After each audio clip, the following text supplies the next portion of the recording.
നമസ്കാരം. Arabia this വീക്കിന്റെ ഏറ്റവും പുതിയ അധ്യായത്തിലേക്ക് എല്ലാ പ്രിയപ്പെട്ട പ്രേക്ഷകർക്കും സ്വാഗതം. ഇറാൻ അമേരിക്ക സമാധാന കരാറിൽ ആശ്വാസം കണ്ടെത്തിയിരിക്കുകയായിരുന്നു ലോകം. എന്നാൽ ആശങ്കയുണർത്തുന്ന ചില വിവരങ്ങൾ കഴിഞ്ഞ 48 മണിക്കൂറായി പുറത്തു വരുന്നുണ്ട്. ഹോർമുസിൽ കപ്പലുകൾക്ക് നേരെ വീണ്ടും ആക്രമണമുണ്ടായി. അമേരിക്ക ഇറാനെ ആക്രമിച്ചു. ഇറാൻ തിരിച്ച് ഗൾഫ് രാഷ്ട്രങ്ങൾക്ക് നേരെ ആക്രമണം നടത്തി. എന്തായാലും ഒരു വലിയ യുദ്ധത്തിലേക്ക് ഇനി കടക്കില്ല എന്നുള്ള വിശ്വാസത്തിലാണ് ലോകമുള്ളത്. അതിനിടെ ഗൾഫ് രാഷ്ട്രങ്ങളിലേക്ക് അമേരിക്കയുടെ പ്രതിനിധി എത്തി വിവിധ തരത്തിലുള്ള ചർച്ചകൾ നടത്തി. സമാധാന കരാറുമായി ബന്ധപ്പെട്ട് ഇറാനും ഗൾഫ് രാഷ്ട്രങ്ങളുമായി ചർച്ച നടത്തുകയാണ്.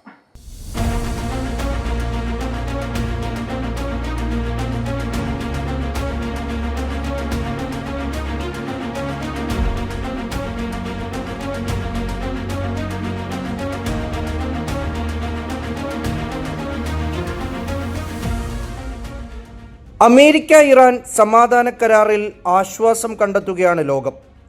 വെടിയൊച്ചകൾ നിലച്ചെന്ന് കരുതിയെങ്കിലും കഴിഞ്ഞ 48 മണിക്കൂറിനിടെ വീണ്ടും ചില സംഘർഷ വിവരങ്ങൾ പുറത്തു വരുന്നുണ്ട്. എല്ലാ കണ്ണുകളും പശ്ചിമേഷ്യയിൽ തന്നെയാണ്. അമേരിക്കയും ഇറാനും ഇക്കഴിഞ്ഞ ആഴ്ച ഗൾഫ് രാഷ്ട്രങ്ങളുമായി ചർച്ച നടത്തി. അമേരിക്കൻ സ്റ്റേറ്റ് സെക്രട്ടറി പശ്ചിമേഷ്യൻ പര്യടനം നടത്തി. ആദ്യമെത്തിയത് UAE-യിൽ. UAE president Sheikh Mohamed bin Sayyid Al നഹിയാനുമായി ഉൾപ്പെടെ മാർക്കോ റൂബിയോ കൂടിക്കാഴ്ച നടത്തി.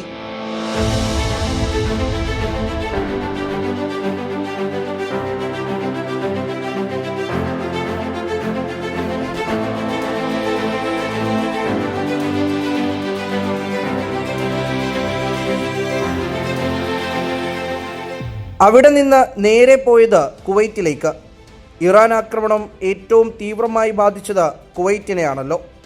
കുവൈറ്റ് ഭരണാധികാരികൾ മാർക്കോ റൂബിയോയെ സ്വീകരിച്ചു. വിശദമായ ചർച്ച കുവൈറ്റിലും നടന്നു.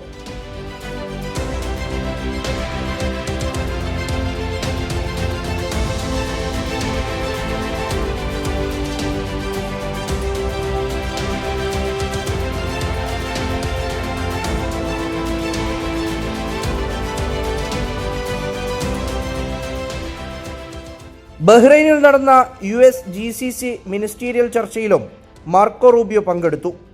ബഹ്റൈൻ വിദേശകാര്യമന്ത്രി doctor Abdul Latif bin Rashid Al Zayani Marco റൂബിയോയെ സ്വാഗതം ചെയ്തു.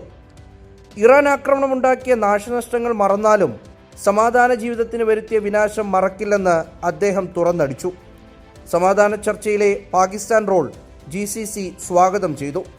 ഹോർമുസ് തുറക്കുന്നതിലും വലിയ ആശ്വാസമാണെന്ന് അദ്ദേഹം അഭിപ്രായപ്പെട്ടു.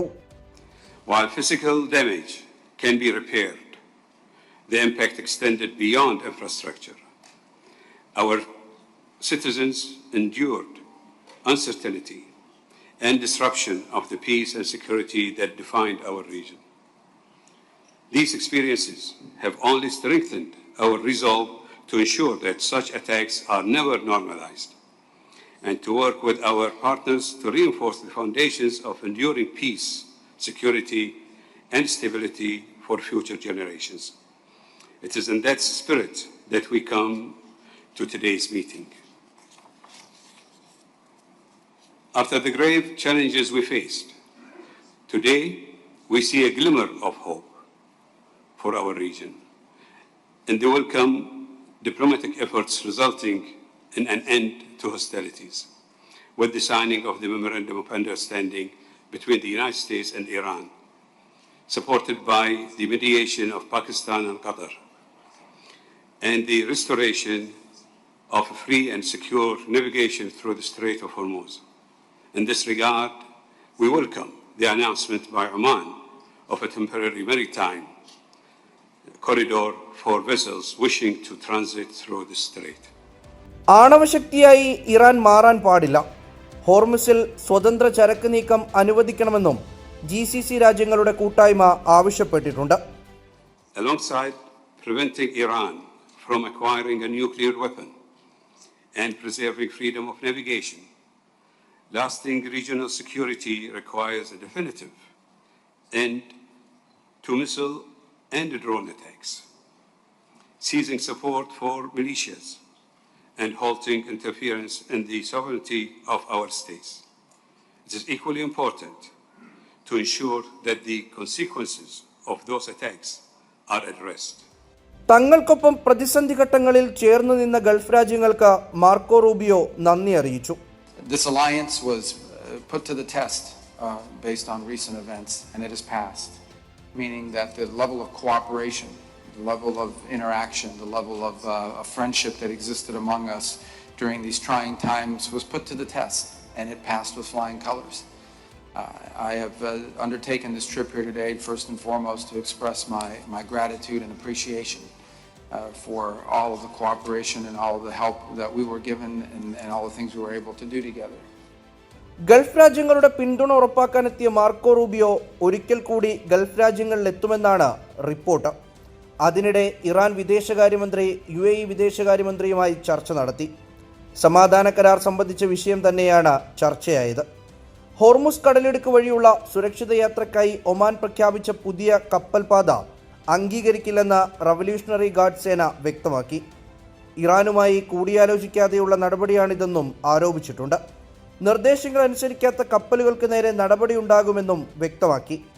ഒമാൻ തീരത്ത് ഒരു കപ്പൽ ആക്രമിക്കപ്പെടുകയും ചെയ്തു. The first is the Straits of Hormuz are international waters. International waterways do not belong to any nation state. This is a foundational principle in the world today, without which the world would be in total chaos. If in fact we accepted that you can charge money to use an international waterway because it happens to be near your territorial space, well then this would spread throughout the world like a contagion. If in fact there is now a straits that one country can, or two countries can, or what any countries decide they want to charge money for its use, what is going to stop every country in the world near a waterway from imposing the same? And then we're going to have chaos. So that is unacceptable. You can call it a toll, you can call it a fee, whatever you want to call it. It's a game of semantics. The reality of it is that no country on earth has a right to charge for the use of international waterways. And that will never be an acceptable condition of any deal. The president's been fundamentally clear about that. The second is that Iran will never have a nuclear weapon, which is at the core purpose of why this all started in the first place.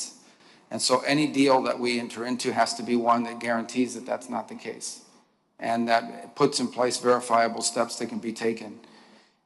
With these two things in mind, I just want to be clear, the United States remain open, and we want this to work, and we're prepared for it to work, and we're going to do everything we can do, and we're hopeful that it will work.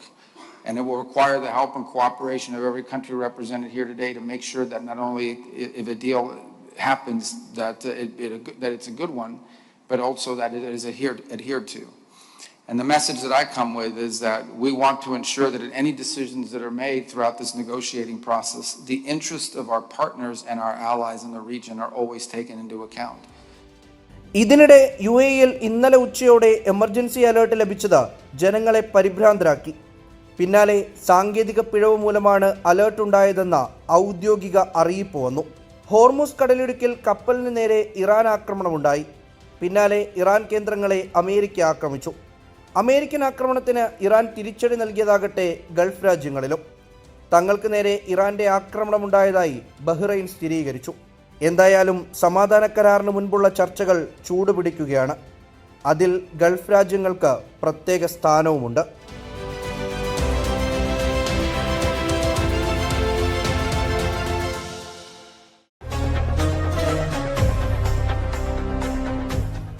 മരുഭൂമിയിലൂടെ train ഓടിത്തുടങ്ങാൻ ഇനി ദിവസങ്ങൾ മാത്രമാണ് ബാക്കിയുള്ളത്. UAEയുടെ സ്വപ്ന പദ്ധതിയായ Etihad rail മണിക്കൂറുകൾക്കകം ഓടിത്തുടങ്ങും. June 30-നാണ് ആദ്യ service നടത്തുക. Abu Dhabi Fujairah റൂട്ടിലാണ് ആദ്യഘട്ടത്തിൽ train ഓടുന്നത്.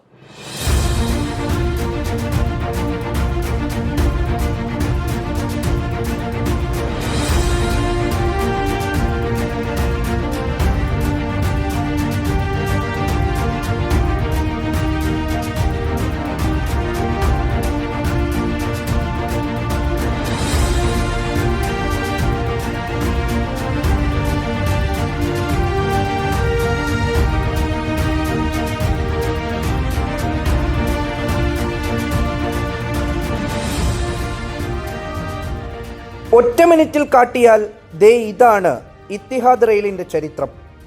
എങ്ങും മണൽക്കൂനയും ഈന്തപ്പനയും മാത്രമുള്ള ഭൂപ്രദേശത്ത് വിപ്ലവമൊരുക്കിയ ഗൾഫ് ഭരണാധികാരികളുടെ മാന്ത്രികച്ചെപ്പിൽ നിന്ന് പുറത്തുവന്ന മറ്റൊരു മായാജാലം. UAE ഭരണാധികാരികളുടെ ദീർഘവീക്ഷണത്തിൻ്റെയും അർപ്പണബോധത്തിൻ്റെയും നേർസാക്ഷ്യമാണ് ഇത്തിഹാദ് റെയിൽ. 17 വർഷമെടുത്ത് UAE പൂർത്തിയാക്കിയ ചിരകാല സ്വപ്നം.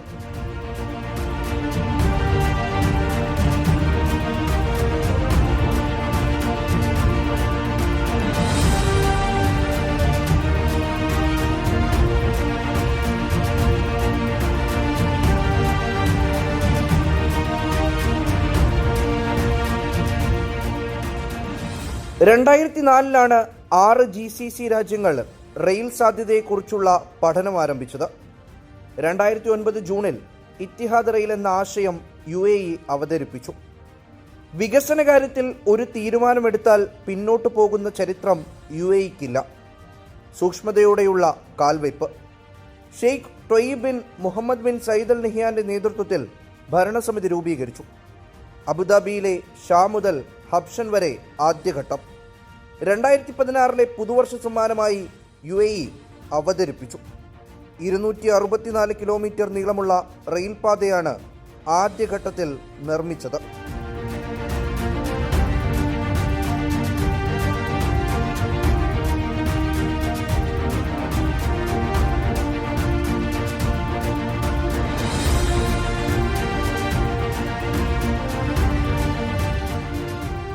രണ്ടാം ഘട്ടത്തിൽ സൗദി അറേബ്യയുടെ ബോർഡറായ ഗുവൈഫത്തിൽ നിന്ന് ഫുജൈറ വരെയാണ് റെയിൽ നിർമ്മാണം നടന്നത്. 605 കിലോമീറ്റർ. അബുദാബിയിലെ അൽസില മുതൽ കിഴക്കൻ തീരത്തെ ഫുജൈറ വരെ 900 കിലോമീറ്റർ നീളത്തിലാണ് UAEയുടെ ദേശീയ റെയിൽ ശൃംഖല. പൂർണ്ണമായി പണി കഴിയുന്നതോടെ രാജ്യത്തെ 7 എമിറേറ്റുകളിലെയും പ്രധാനപ്പെട്ട 11 നഗരങ്ങളെയും മേഖലകളെയും പരസ്പരം ബന്ധിപ്പിക്കാൻ ഈ ശൃംഖലയ്ക്ക് കഴിയും. അബുദാബി, ഫുജൈറ എന്നീ എമിറേറ്റുകളെയാണ് ആദ്യ റൂട്ടിലൂടെ ബന്ധിപ്പിക്കുക. എന്നാണ് സർവീസ് തുടങ്ങുന്നത് എന്ന ചോദ്യത്തിനും ഉത്തരമായിരിക്കുന്നു. ബുധനാഴ്ച ട്രെയിൻ ട്രാക്കിലിറങ്ങും.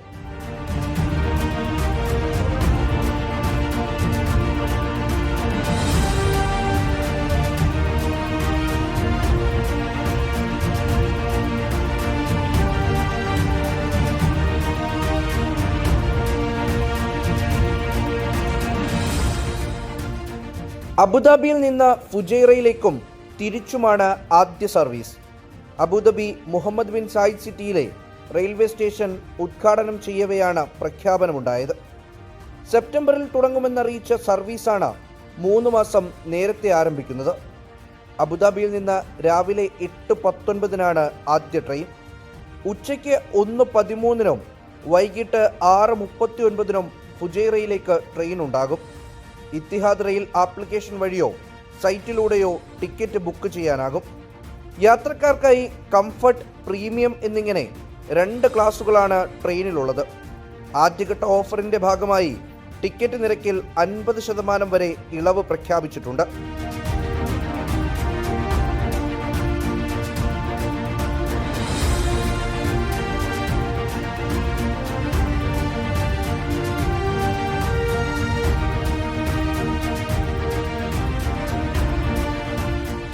കംഫർട്ട് ക്ലാസ് സാധാരണ നിരക്കായ 109 ദിർഹത്തിൽ നിന്ന് കുറച്ച് 55 ദിർഹത്തിന് ഇപ്പോൾ ടിക്കറ്റ് ലഭിക്കും.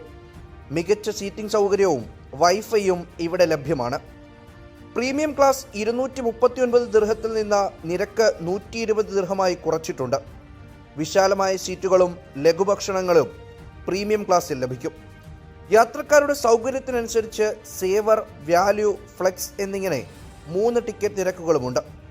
ബുക്കിംഗ് ആരംഭിച്ച് 2 ദിവസത്തിനുള്ളിൽ വിറ്റുതീർന്നത് 5000-ലധികം ടിക്കറ്റുകളാണ്. UAEയിൽ ഏറ്റവും കൂടുതൽ ഡൗൺലോഡ് ചെയ്യപ്പെട്ട സൗജന്യ ആപ്പായി ഓപ്പറേറ്ററുടെ മൊബൈൽ ആപ്പ് മാറുകയും ചെയ്തു. വിൽപ്പന തുടങ്ങി 29 മണിക്കൂറിനകം ജൂൺ 30 രാവിലെ 8:19, ഉച്ചയ്ക്ക് 1:53 എന്നീ സമയങ്ങളിലെ സർവീസുകളുടെ മുഴുവൻ ടിക്കറ്റുകളും വിറ്റുതീർന്നു.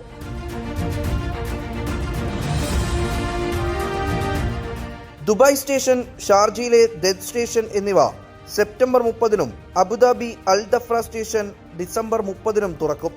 സെപ്റ്റംബർ 30-നാണ് ഔദ്യോഗിക ഉദ്ഘാടനം. എത്തിഹാദ് ട്രെയിൻ കൂടി സജ്ജമായതോടെ ഗതാഗത മേഖലയിൽ വൻ വിപ്ലവം തീർത്തിരിക്കുകയാണ് UAE.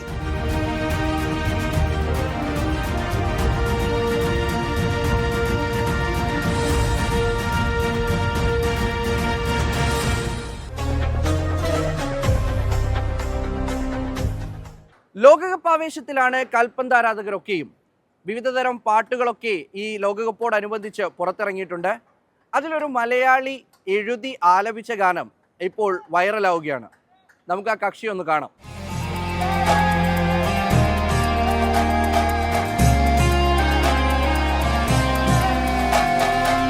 കാൽപന്തിൻ കായികമേളം ചങ്കിൽ തകിലടി താളം ഇരു കണ്ണായി മാറും ലോകം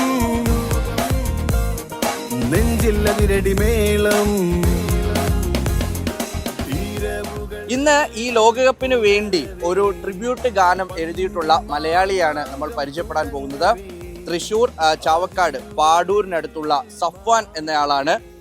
അപ്പോൾ പാട്ടൊക്കെ എഴുതിയിട്ടുണ്ട്, ഗംഭീര പാട്ടാണ്, കേട്ടിരുന്നു. എന്താണ് ഈ ഫുട്ബോൾ ഭ്രാന്തനാണോ? ഫുട്ബോൾ എല്ലാവരെയും പോലെ ഫുട്ബോൾ ഇഷ്ടപ്പെടുന്ന ഒരാളാണ്. അതിന് കൂടെ ഈ പാട്ടും കൂടി വന്നപ്പോൾ നമ്മൾ ചെയ്തതാണ്. എങ്ങനെയായിരുന്നു ഈ പാട്ടിന്റെ ഒരു അതിലേക്കുള്ള ഒരു പോക്ക്? ഇടയ്ക്കിടയ്ക്ക് എഴുതാറുള്ള ആളാണോ ചില സന്ദർഭങ്ങളൊക്കെ വരുമ്പോൾ? അതെ, ഞാൻ ഇപ്പോൾ ലാസ്റ്റ് കഴിഞ്ഞ വാറിനെ കുറിച്ച് സമകാലിക സബ്ജക്റ്റുകളെ കുറിച്ചിട്ടൊക്കെ ഞാൻ ഒരു പാട്ടുകാരൻ എന്ന നിലയിൽ പാട്ടിന് ഇഷ്ടപ്പെടുന്ന ഒരാളായിട്ട് സമൂഹത്തിലേക്ക് എന്തെങ്കിലുമൊക്കെ ഒന്ന് കോൺട്രിബ്യൂട്ട് ചെയ്യാൻ ശ്രമിക്കാറുണ്ട്. ഇപ്പോൾ കഴിഞ്ഞ ഈ വാറിനെ കുറിച്ചിട്ട് ഞാൻ പോർക്കളം എന്ന് പറഞ്ഞ ട്രാക്ക് ചെയ്തിരുന്നു. അതിന് മുന്നേ ഗാസ സബ്ജക്റ്റിൽ ഗാസ എന്ന് പറഞ്ഞൊരു ട്രാക്ക് ചെയ്തിരുന്നു. ഇന്ന് ഇപ്പോൾ നമ്മളിപ്പോൾ വേൾഡ് കപ്പിലേക്ക് എത്തിയിരിക്കുകയാണ്. അപ്പോൾ കേരളത്തിൻ്റെ ഒരു ആവേശം നമുക്കറിയാം. ഒരുപാട് ഫ്ലെക്സുകളും കട്ടൗട്ടുകളും എന്താ പറയുക പന്തയങ്ങളും എല്ലാം ഉണ്ടാവുന്ന, അപ്പോൾ അതിൽ നിന്ന് നമ്മൾ അത്രയും ആവേശത്തോടു കൂടെ കാണുന്ന ഈ സ്പോർട്സിന് കേരളത്തിൻ്റെ ഒരു ട്രിബ്യൂട്ടായിട്ട് ഇതിനകത്ത് ഒരു ടീമിന് സ്പെസിഫിക് ടീം ഒന്നുമില്ല. കേരള മ്യൂസിക്കൽ കൾച്ചറും വെസ്റ്റേൺ മ്യൂസിക്കൽ കൾച്ചറും കൂടി കൊളാബ് ചെയ്തുകൊണ്ട് അതെ, ഇതൊരു ബ്ലെൻഡ് ആണല്ലേ? ഈ ബ്ലെൻഡ് ഇത് തുടങ്ങുന്നത് തന്നെ മലയാളത്തിലൊരു ഫ്യൂഷൻ ടൈപ്പിൽ തുടങ്ങിയിട്ട്. യെസ് ആ നമ്മുടെ തിത്തിത്താരയും ഓലയും കൂടെ മിക്സ് ചെയ്തിട്ടാണ് നമ്മൾ ഈ പാട്ടിലേക്ക് ഇതിന് റെൻഡർ ചെയ്യുന്നത്. അങ്ങനെയാണ്. ദെൻ എല്ലാ ചേരുവകളും നമ്മൾ ചേർത്തിട്ടുണ്ട്. ഇംഗ്ലീഷ് റാപ്പുണ്ട്, മലയാളം റാപ്പുണ്ട്, സ്വരങ്ങളുണ്ട്. എല്ലാം കൂടെ കൂട്ടി ഒരു കേൾവിക്കാരനും അതിൻ്റെ വിഷ്വൽസ് കാണാൻ പോകുന്നവർക്കും ആ ഒരു പെർഫെക്റ്റ്ലി ട്രിബ്യൂട്ട് ഫ്രം കേരള എന്നൊരു കൺസെപ്റ്റിലാണ് വർക്ക് ചെയ്തിട്ടുള്ളത്. ജനസാഗരമലയായി ഉയരും ഇരുകോണിൽ ആരവം നിറയും പടക്കാഹളം മുഴങ്ങും തീപ്പൊരി പാറും ഇന്ദ്രജാലമിതോ തിരയിൽ നിറയും കളിക്കളം പടപടലം എന്താണ് ഇംഗ്ലീഷ് റാപ്പ് പാടിയിരിക്കുന്ന ആരാണ്? അതിനകത്ത് എംപുരാൻ സിനിമയിലെ ടൈറ്റിൽ സോങ് ഒക്കെ പാടിയിട്ടുള്ള ആനന്ദ് ശ്രീരാജ് എന്ന് പറഞ്ഞ എൻ്റെ ഫ്രണ്ടാണ്. പുള്ളിയാണ് പാടിയിരിക്കുന്നത്. മലയാളം റാപ്പ് പാടിയിരിക്കുന്നത് വിശാഖ് ചന്ദ്രനാണ്. പിന്നെ എൻ്റെ കൂടെ ഫഹദ് എന്ന് പറഞ്ഞ ഒരാളും കൂടി സഹകരിച്ചിട്ടുണ്ട്. ഞങ്ങൾ 4 പേര് കൂടിയാണ് പാട്ട് ചെയ്തിരിക്കുന്നത്. ഇംഗ്ലീഷ് റാപ്പ് ആനന്ദ് ശ്രീരാജ് പാടി പുള്ളിയാണ് എഴുതിയിരിക്കുന്നത്. വിശാഖാണ് മലയാളം റാപ്പ് ചെയ്തിരിക്കുന്നത്.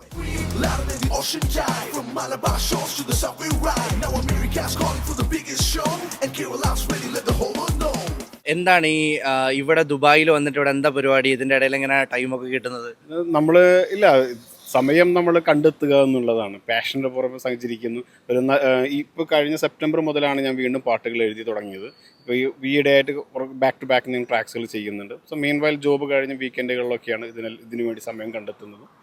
റെക്കോർഡിങ്സും കാര്യങ്ങളൊക്കെ. നാട്ടിലൊരു ഫുട്ബോൾ വൈബ്, ആ ഒരു ആവേശം അതൊക്കെ മിസ് ചെയ്യുന്നുണ്ടോ? തീർച്ചയായിട്ടും.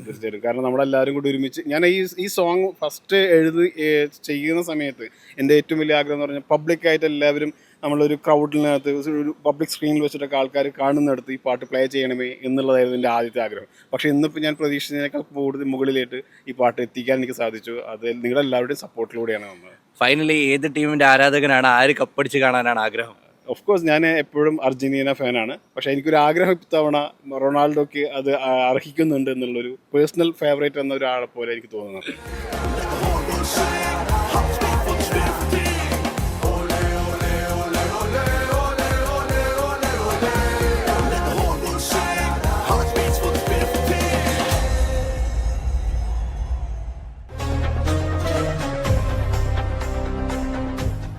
ലോകകപ്പ് ആരവത്തിനിടെയും ഇന്ത്യക്കാർക്ക് സങ്കടകരമായിട്ടുള്ള ഒന്ന്, അത് സ്വന്തം രാജ്യം ലോകകപ്പിൽ പന്ത് തട്ടാനില്ല എന്നുള്ളതാണ്. വർഷങ്ങളായി നമ്മൾ ചർച്ച ചെയ്യുന്നൊരു കാര്യമാണിത്. ലോകകപ്പിൽ ഇന്ത്യക്ക് ഇറങ്ങാൻ കഴിയാത്തത് എന്തുകൊണ്ടാണ്? സിസ്റ്റത്തിൽ എവിടെയൊക്കെയാണ് പിഴവുള്ളത്? മുൻ ഇന്ത്യൻ താരങ്ങളായ CK വിനീതും മുഹമ്മദ് റാഫിയും യഥാർത്ഥ പ്രതികൾ ആരാണ് എന്നുള്ളതിൽ കൃത്യമായ മറുപടി പറഞ്ഞിരിക്കുകയാണ്. കാണാം. ലോകകപ്പ് ആവേശത്തിനിടെ ദുബായിലെത്തിയ മുഹമ്മദ് റാഫിയും CK വിനീതും ഓൾ ഇന്ത്യ ഫുട്ബോൾ ഫെഡറേഷനെതിരെ രൂക്ഷ വിമർശനമാണ് ഉന്നയിച്ചത്. ജൂനിയർ ലെവൽ മുതൽ ഫുട്ബോളിനോട് കമ്പമുള്ള കുട്ടികളെ വളർത്തിയെടുക്കാൻ ഇന്ത്യയിൽ മതിയായ സംവിധാനമില്ല, സ്കൗട്ടിംഗ് സിസ്റ്റമില്ല. ഉത്തരവാദിത്തപ്പെട്ട ഇടങ്ങളിലിരിക്കുന്നവർ ഫുട്ബോളിൻ്റെ വളർച്ചയ്ക്കായി ഒന്നും ചെയ്യുന്നില്ലെന്നും ഇരുവരും 24-നോട് പറഞ്ഞു. നമ്മളെ ജൂനിയർ കുട്ടികളെ തൊട്ട് സീനിയർ ലെവലിലേക്ക് എടുത്താൽ, അതായത് ആൺകുട്ടികളാണെങ്കിലും പെൺകുട്ടികളാണെങ്കിലും എല്ലാം ഇങ്ങനെ തന്നെയാണ്. അതിൽ ISLന് വലിയ പ്രത്യേകതയൊന്നുമില്ല. നമുക്കൊരു ലീഗ് സ്ട്രക്ചർ ഇല്ല. First of all league structure പോയിട്ട് നമുക്ക് ഗ്രാസ് റൂട്ട് ലെവലിൽ കുട്ടികളെ വളർത്തിക്കൊണ്ടുവരാനുള്ള സാഹചര്യങ്ങളോ സൗകര്യങ്ങളോ ഇല്ല. സ്കൗട്ടിംഗ് സിസ്റ്റം ഇല്ല, പ്രോപ്പറായിട്ട് സ്കൗട്ടിംഗ്. അങ്ങനെ ഒരു എന്താ പറയുക, ഒരു ഫുട്ബോളിംഗ് നാഷണലിന് വേണ്ടുന്ന ഒരു കാര്യവും നമുക്കില്ല. പക്ഷെ നമുക്ക് ആഗ്രഹങ്ങളുണ്ട്. ഈ പറയുന്ന വേൾഡ് കപ്പ് കളിക്കണം എന്ന് പറയുന്ന അത് ആർക്കാ ഉള്ളത്? ഈ ഫുട്ബോളിനെ ഇഷ്ടപ്പെടുന്ന സാധാരണക്കാരനായ ആൾക്കാർക്കാണ് ആ ആഗ്രഹം. ഇതിന്റെ ഭരണത്തിൽ ഉള്ള ആൾക്കാർക്കോ ഇതുമായി ബന്ധപ്പെടുന്ന ആൾക്കാർക്കോ ഈ പറയുന്ന ആഗ്രഹങ്ങളൊക്കെ ഉണ്ടെങ്കിൽ ചിലപ്പോൾ ഈ പറയുന്ന കാര്യങ്ങളൊക്കെ മാറി മറിഞ്ഞാണ്. അവർക്ക് ഈ പറയുന്ന ആഗ്രഹങ്ങൾ ഉണ്ടാവാനും അവർ ഈ സാധനങ്ങൾ മാറ്റാനും ശ്രമിക്കാത്തടത്തോളം കാലം നമ്മൾ വേൾഡ് കപ്പിന് എന്തായാലും ക്വാളിഫൈ ചെയ്യില്ല എന്നുള്ളതാണ്. അത് ഈ പറഞ്ഞ പോലെ ISLന്റെ മാത്രം പ്രശ്നമായിട്ട് കാണുക എന്ന് പറയുന്നത് തെറ്റായ സമീപനമാണ്. അത് ഇന്ത്യൻ ഫുട്ബോളിന്റെ കംപ്ലീറ്റ് ആയിട്ടുള്ള പ്രശ്നമാണ്. ISL എന്ന് പറയുന്നത് ഇന്ത്യൻ ഫുട്ബോളിന്റെ ഏറ്റവും വലിയ ഒരു ഭാഗം മാത്രമാണ്. ഇപ്പോൾ വിനീത് പറഞ്ഞതുപോലെ നമ്മളിവിടെ ഉണരാതെ നമുക്കൊരു നല്ലൊരു ടീമിനെ ബിൽഡ് ചെയ്യാൻ കൊണ്ടുവരാൻ പറ്റില്ല. അപ്പോൾ ആ രീതിയിലുള്ള കാര്യങ്ങൾക്ക് നമുക്ക് ഇവിടെ ഇന്ത്യയിൽ അതുപോലെ കേരളത്തിൽ നല്ല നല്ല ഗ്രൗണ്ടും അതുപോലെ നല്ല നല്ല അക്കാഡമിക്സ് ലെവലിൽ വന്നു കഴിഞ്ഞാൽ മാത്രമേ നമുക്ക് ഈവൻ കുറേ ഒരു 10 വർഷമോ 15 വർഷമോ കഴിഞ്ഞിട്ടൊരു സ്കോപ്പ് നമുക്ക് വേൾഡ് കപ്പ് കളിക്കണം എന്നില്ല നമുക്ക് ആലോചിക്കാൻ തന്നെ പറ്റും. അപ്പം അങ്ങനെയുള്ള കാര്യങ്ങൾ ആദ്യം ചെയ്യേണ്ട ആൾക്കാർ അത് ചെയ്ത് തന്നു കഴിഞ്ഞാൽ തീർച്ചയായിട്ടും നല്ലൊരു പോസിറ്റീവായിട്ടുള്ള ഒരുപാട് നല്ല യങ്സ്റ്റേഴ്സ് കുട്ടികൾ നമുക്ക് അതിൽ നിന്ന് കൊണ്ടുവരും. അതായത് നമ്മൾ ഇന്ത്യ എന്ന് പറയുന്നത് ഒരു പൂൾ ഓഫ് ടാലൻ്റാണ്.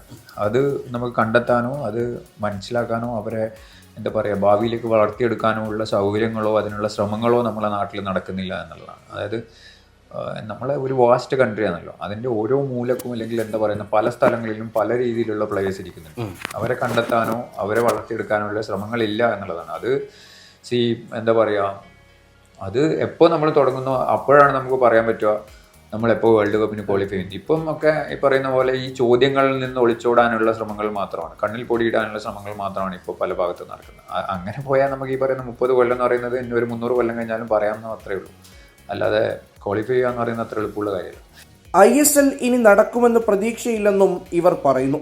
വിനീതിൻ്റെയും റാഫിയുടെയും പ്രതികരണങ്ങൾക്ക് വലിയ പിന്തുണയാണ് മലയാളികളായ ഫുട്ബോൾ ആരാധകരിൽ നിന്ന് ലഭിച്ചത്. അറേബ്യ ദിസ് വീക്കിന്റെ ഇന്നത്തെ അധ്യായം ഇവിടെ പൂർത്തിയാകുന്നു. അടുത്ത ആഴ്ച ഇതേ ദിവസം ഇതേ സമയം കാണാം. Good bye.